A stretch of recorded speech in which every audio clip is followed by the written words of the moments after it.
315번째 개성이 되겠습니다. 변두리에 있는 성을 안팎으로 지키듯이 한순간도 놓치지 말고 자신을 잘 지키라. 한번 기회를 놓치게 되면 지옥에 떨어져 비찬에 잠기리라. 부처님께서 이제 살아생전에 계실 때 한 비구들이 그 국경에 있는 사찰에서 안거를 지내게 됩니다. 한 달 정도는 편안하게 머물렀다가 두 번째 달이 될 때는 이 도적의 난을 백성들이 입게 되고 그 백성들이 도적의 난을 입게 된 그 인연으로 그 다음부터는 도적을 방비하기 위해서 성곽을 짓는데 진력을 하다 보니까 스님들이 제대로 이렇게 뭔가 공양을 얻거나 하는 일들이 힘들어지게 됩니다. 그래서 안거를 마치고 부처님께 돌아와서 인사를 나누게 됐을 때 부처님께서 안거 내내 편안하게 지낸다는 것이 굉장히 어려운 일이다라고 하면서 그것보다도 더 우선해야 될 것은 바로 이러한 자기의 감각의 문을 잘 지키는 일이다라고 하시면서 이제 이러한 개성을 얘기했습니다. 국경에 있는 성을 안팎으로 백성들이 도적이 바깥에서도 침입하지 않고 안에서도 이제 강도들을 막을 수 있도록 자기들이 방비를 아주 부지런하게 열심히 했듯이 한순간도 놓치지 말고 자기를 잘 지켜야 한다. 그래서 우리는 불교에서는 안팎으로 길을 잘 지켜야 된다라고 하게 되면은 안으로는 무엇을 지키느냐 하면 자기 감각기관이 함부로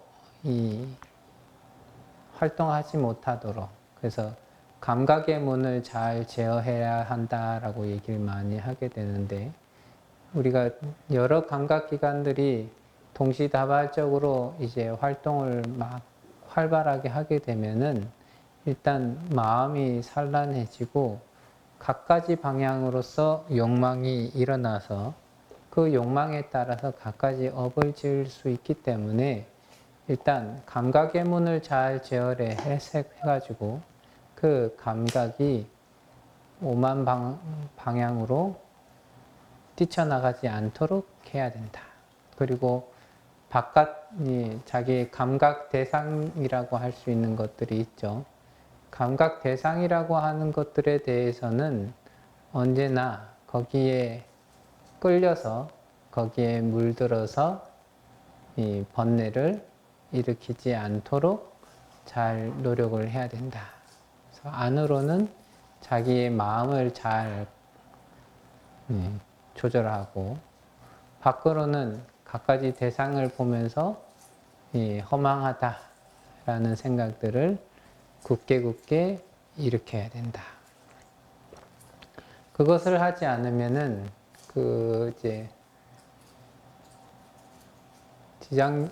계속 지장경 얘기를 하게 되는데 이 지장경에 그런 대목들이 있습니다. 이 중생들은 아주 모시겁내로부터 이제 쌓아온 습이 있기 때문에 무비시업 무비시제라 순간순간 짓는 것이 업이 아닌 것이 없고 그 업을 짓는 것 중에 보면은 대체적으로 우리가 감각기관과 감각 대상이 이렇게 만나게 돼서 발현되게 되는 그 갖가지 행동들은 대체적으로 삼독심을 기반한 탐진치를 기반한 행동들을 계속 일으키기 때문에 결국에는 죄업으로 기결되는 경우들이 훨씬 더 많게 된다. 그래서 중생들이 이렇게 사막도를 벗어나기도 어렵고 육도윤회를 벗어나기도 어렵다 하는 그런 얘기들을 이제 지장경에서 무비시업 무비시제라고 하는 그러한 대목으로서 이제 얘기를 하게 되는데 그러한 일들이 벌어지지 않도록 하기 위해서 한순간도 놓치지 말고 자기를 잘 지켜야 된다. 한순간도 놓치지 않는 것이 이제 아주 부지런히 정진을 하는 형태가 되겠죠. 그래서 이러한 자기를 지키는 것을 아주 한순간도 놓치지 않도록 노력을 해라. 그 한순간을 딱 놓치게 되면은 바로 자기가 오랜 세월 동안 가지고 있었던 탐진치의 습기로 인해서 탐진치로 발현된 갖가지 업을 짓게 되고 그 업은 곧 제업이 되어서 결국에는 내 자신에게 고통의 결과를 가져오게 된다. 고통의 결과를 가져오게 되면은 매우 큰 고통에 휩싸여서 벗어날 기약이 없이 되리라. 그렇기 때문에 자기를 잘 지켜야 된다. 이런 얘기를 하죠. 우리가 이제 모든 선택은 대체적으로 순간에 이루어지고요. 충동도 순간에 이루어지고. 그래서 항상 저희들은 이 해놓고 나서 시간이 지난 다음에 알아차리고 그 다음에 후회하고 그런 일들이 이제 자꾸만 발생이 되죠. 그래서 그 순간의 선택을 우리가 어떻게 할 것이냐 이런 부분에 직면하게 되면은 매 순간마다 자기 스스로를 어떻게 단둘이 하고 있고 어떻게 자기 자신을 잘 지키고 있는가 거기에 이제 주안점이 딱 들어가게 되죠. 그래서 그러한 부분에 이제 대해서 어떻게 하면 순간순간 지킬 수 있느냐라고 했을 때 순간순간 매 순간 이제 절에서는 연부를 한다든지 혹은 경계 내 구조를 계속 암기를 한다든지 하는 쪽으로서 생각을 자꾸 돌려야 된다. 그렇게 해서 그 순간의 선택의 상황이 왔을 때 부처님의 가르침대로 선택을 할 수 있도록 노력을 해야 된다. 그렇게 하는 것이 바로 자기 자신을 아주 잘 지키는 그러한 부분이 되겠다 하는 얘기들을 이렇게 하고 있죠. 그래서 이 자기 자신을 잘 지켜야 되겠다. 그 다음에 316번째하고 317번째 개송이 되겠습니다. 부끄러워하지 않을 일을 부끄러워하고 부끄러운 일을 부끄러워하지 않는 잘못된 생각을 가진 자들은 악한 곳으로 떨어진다.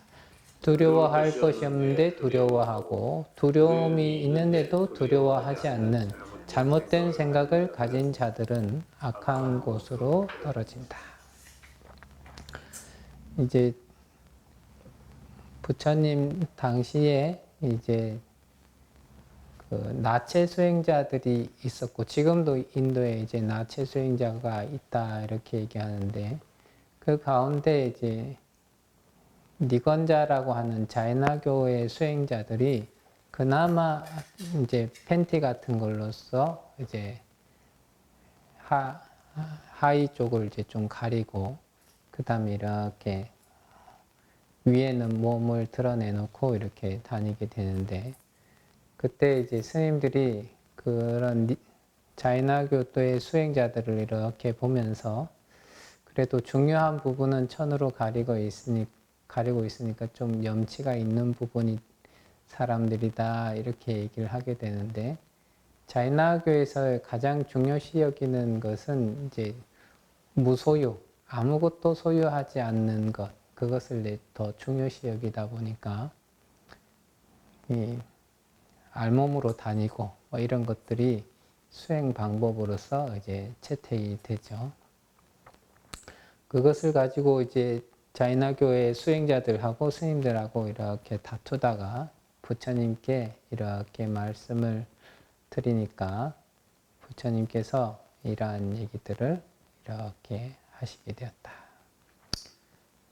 실질적으로 이제 부처님께서 이제 부처님 제자들이 알몸으로 다니는 것에 대해서도 경계를 하면서 그렇게 다니지 말아라 이런 얘기를 하게 되는데 우리가 이제 부끄러워하지 않을 일을 부끄러워한다. 그리고 부끄러운 일에 대해서는 부끄러워하지 않는다. 남들에게 비난을 받을 수 있고, 남들이 좀 찌푸릴 수 있고, 남들이 이제 좀 싫어할 수 있는 일들은 대체적으로 이제 부끄러운 일들이죠. 부끄러운 일들에는 이제 남보기 부끄러운 것과 자기 스스로 봤을 때 부끄러운 것, 그런 것들이 있게 되는데, 그러한 부분에서 자, 이제 남보기에 부끄럽다 하는 것은 이제 사회적인 통념이라든지 사회적으로 가지고 있는 도덕적인 개념, 문화 이런 거에 좀 영향을 받아서 부끄러워할 만한 일들이 이제 발생이 되어 있고, 스스로가 부끄러워한다고 하게 되면은 대체적으로 이제 자기가 생각하는 자기의 이제 고집, 자기의 생각, 뭐 이런 데 영향을 많이 받아서 이제 부끄럽다, 부끄럽지 않다 이렇게 얘기를 하게 되는데, 부처님께서 얘기하시는 이런 부끄러워할 일이라고 하는 것은 이 다른 사람들한테 반드시 비난을 받을 만하고, 또한 수행에 방해가 되고, 또한 괴로움을 불러일으키고, 이러한 일들이 반드시 부끄러워할 만한 일들이다. 그리고 남들이 칭찬할 만한 일들이 이 부끄러워하지 않을 일이다. 이렇게 얘기를 하죠.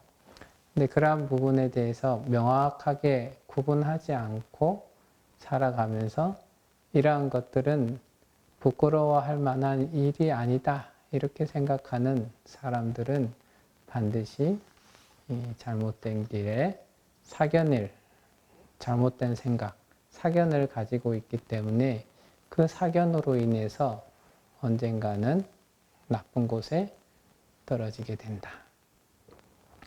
대표적인 이제 잘못된 생각 이렇게 했을 때 뭐 여러 번 얘기를 하긴 했지만서도 조금 이제 사이비 종교라고 해야 되나요? 그런 데서 주장하는 것들이 대체적으로 참 저기 정상적으로서는 생각하기 어려운 것인데, 그것을 매우 정상적이라고 생각을 하면서 막 이렇게 살아가게 되고, 또 이제 뭐 이런 각종 요즘에 방송 매체에서도 이렇게 한번 뉴스에서 나왔던 것 같은데, 어떤 카페에서 부부가 싸우다가 음료수를 이렇게 좀 지저분하게 어지럽혀 놓고 갔다가 나중에 돌아와서 이제 주인이 갔나 보다 하고 음료를 딱 치워 놓으니까 싸우던 사람들이 돌아와서 아까 그 먹던 음료수 왜 치웠냐 하면서 이제 다시 물어내라 뭐 이렇게 얘기하는 경우가 있었듯이, 그런 자기의 행동에 대해서 부끄러워할 줄 모르는 일들이 지금 갈수록 더더욱 이제 많이 일어나게 되는 거죠. 그런 사람들이 요즘에는 또 많아서 CCTV 이런 거 보여주면 다시 조용히 가긴 가던데, 그런 것들이 계속적으로 있게 된다면은 나쁜 곳으로 떨어지게 된다.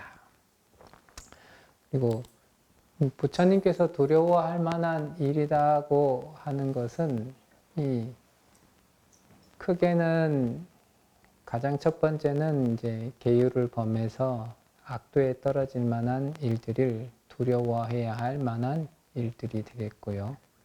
그 다음에는 이제 갖가지 내가 집착하고 있는 바가 바로 두려워할 바가 되겠습니다.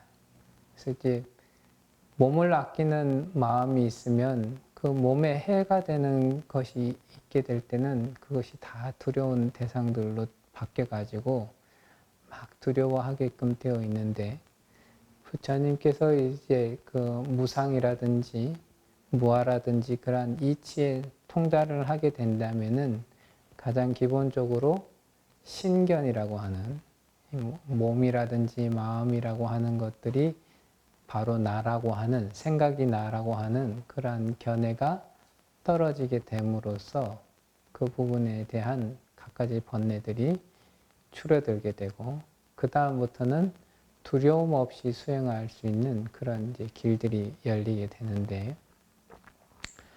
두려워할 것을 이제 두려워해야 된다. 그런 집착과 혹은 나의 잘못된 행동들, 이런 것들을 두려워할 만한 요소로서 받아들여야 되고, 그 다음에 자기가 허물을 짓는 것을 두려워할 만한 대상으로 삼아야 되는데, 그런 것들을 두려워할 만한 것들로 삼지 않고 가장 어떤 지엽적인 부분에서 그것을 두려워할 만한 대상으로 삼는다.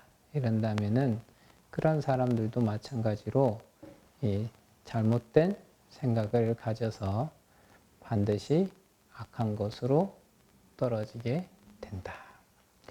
이 두려울 것이 어떤 것이 되겠는가?